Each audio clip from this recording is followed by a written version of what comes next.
అదేవిధంగా ఒక ఈ నియోజకవర్గానికి సంబంధించిన లెక్క తీసుకుంటే కొత్త రేషన్ కార్డులు 13,000 రేషన్ కార్డులు ఇచ్చాం. ఆ 13,000 రేషన్ కార్డుల ద్వారా 38,000 మందికి నెలకు కిలో 6 కిలోల ఉచిత సన్న బియ్యం దొరుకుతా ఉన్నాయి. ఇది కాక కుటుంబాల్లో కొత్తగా సభ్యులుగా పెరిగినటువంటి వాళ్ళు వేరే నుంచి గోడలు వచ్చినా ఇంట్లో కొత్త వాళ్ళు జన్మించినా ఆ విధంగా దాదాపు 23,000 మంది అంటే 38,000 ప్లస్ 23,000 61,000 మందికి ఈ ప్రజాపాలన ప్రభుత్వం వచ్చిన తర్వాత రేషన్ కొత్తగా అందుతుందనే మాట సందర్భంగా మనం చెప్తున్నా. అదే కాదు ఈ రోజు మరి తప్పకుండా అనేక రకాల కార్యక్రమాలు చేస్తా ఉన్నాం. కార్యక్రమాల్లో భాగంగా ఈరోజు ఈ ప్రజాపాలన ప్రభుత్వం ద్వారా మరి కొన్ని ప్రణాళిక తీసుకొని ముందుకు ప్రయత్నం చేస్తా ఉన్నా. దయచేసి ఆలోచన చేయండి.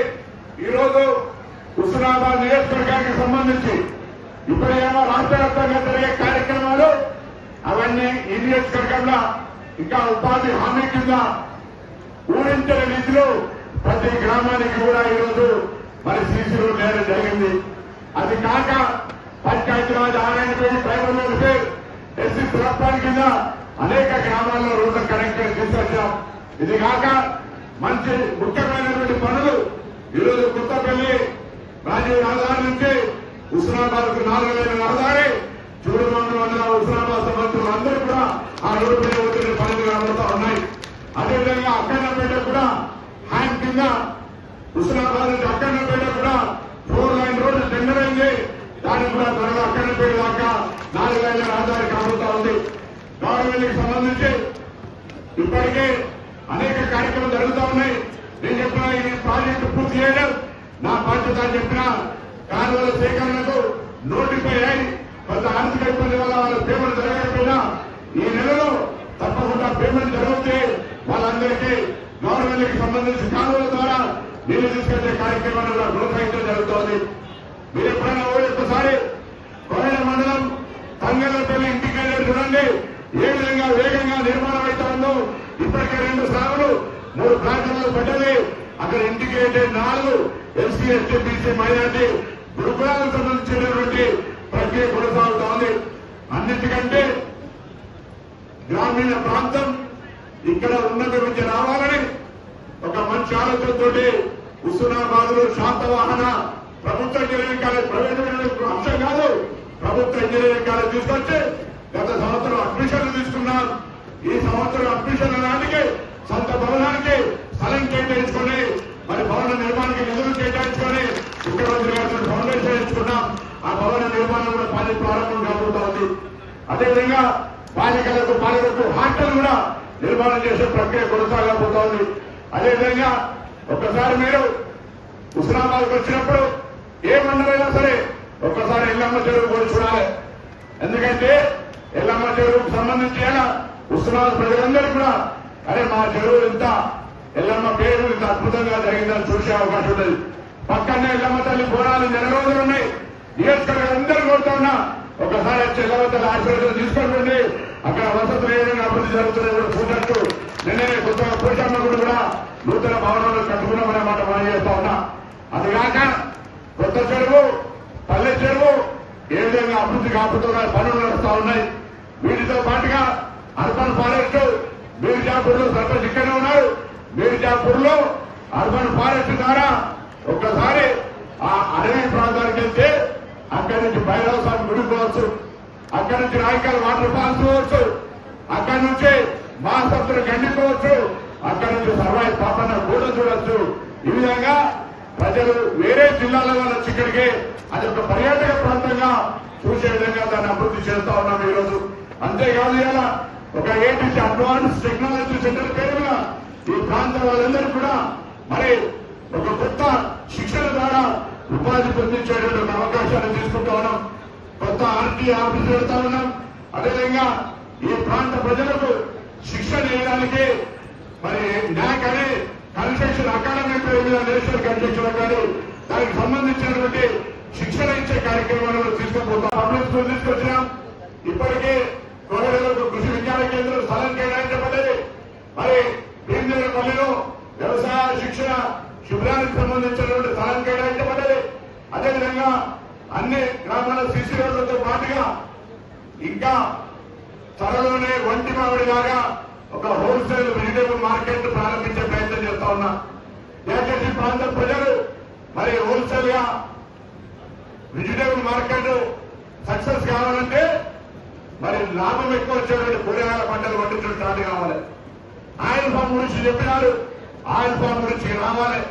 ఈ విధంగా అన్ని రకాల కార్యక్రమాలతో పాటుగా ఇవన్నీ అమ్ముకోవడానికి అవసరమైనటువంటి మా మార్కెట్ చైర్మన్ ఎక్కడన్నాడు, 4 మార్కెట్ చైర్మన్ వల్ల మార్కెట్లలో అభివృద్ధి పనులకు నిధులు కేటాయించడం. అంతేకాదు ఈరోజు మరి ఆయిల్ ఫామ్ సంబంధించినతో పాటుగా అన్ని రకాల కార్యక్రమాలు తీసుకునే ప్రయత్నం జరుగుతూ ఉంది.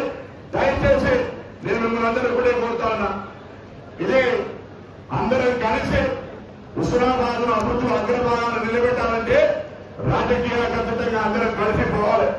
ఈరోజు ఇటు మున్సిపాలిటీ కానీ 7 మండలాలు కానీ గౌరవ ముఖ్యమంత్రి గారు, ఉప ముఖ్యమంత్రి గారు, శాసన మంత్రులు అందరూ కూడా ఏ పని అడిగితే ఆ పని హుస్నాబాద్ కొరకిస్తా ఉన్నారు. ఎందుకంటే 10 ఏళ్ళు నిర్లక్ష్యమైంది. పక్కన పోతే మన పైసలని పక్కన పోతుండే ఇవాళ తెలంగాణలో కూడా హుస్నాబాద్ అనేటువంటి ఒక పేరు నిలబెట్టే ప్రయత్నం చేస్తా ఉన్నా. నేను ఎన్నికల ముందు చెప్పినా నన్ను గెలిపింది, నేను గతంలో మీ ఎంపీని మార్కెట్ చైర్మన్ చేసిన. హుస్నాబాద్ అంటే ఎక్కడికి వెళ్ళినా గౌరవాన్ని కాపాడే విధంగా మీరు ఏ ప్రాంత దాహానికైనా బడికైనా గుడికైనా మాది హుస్నాబాద్ అంటే కొత్త గొప్ప గౌరవం దొరికే విధంగా నేను మీ ఎమ్మెల్యేగా ఉంటానని చెప్పినా మీ ఆశీర్వాదం ఎమ్మెల్యేగా మంత్రిగా కూడా ఈ నియోజకవర్గాన్ని అభివృద్ధి దిశలో తీసుకుపోతా ఉన్నా.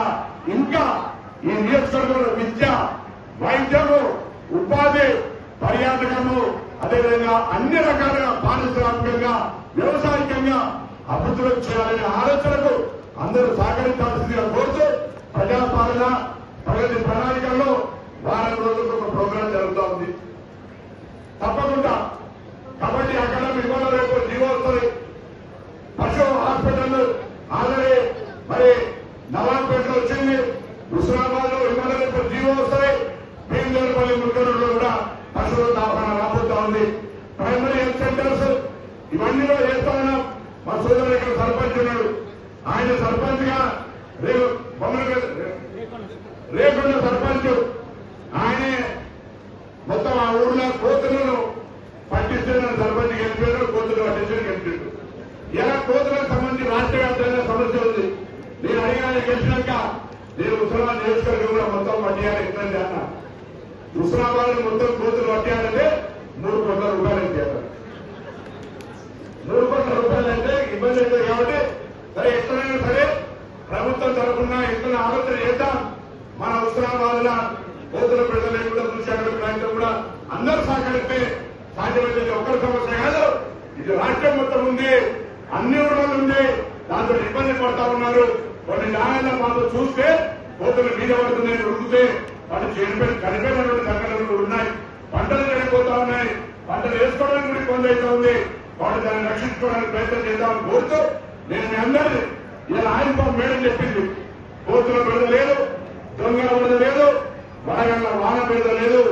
మార్కెట్ సౌకర్యం ఇక్కడనే నలుగురులో ఫ్యాక్టరీ ఉంది.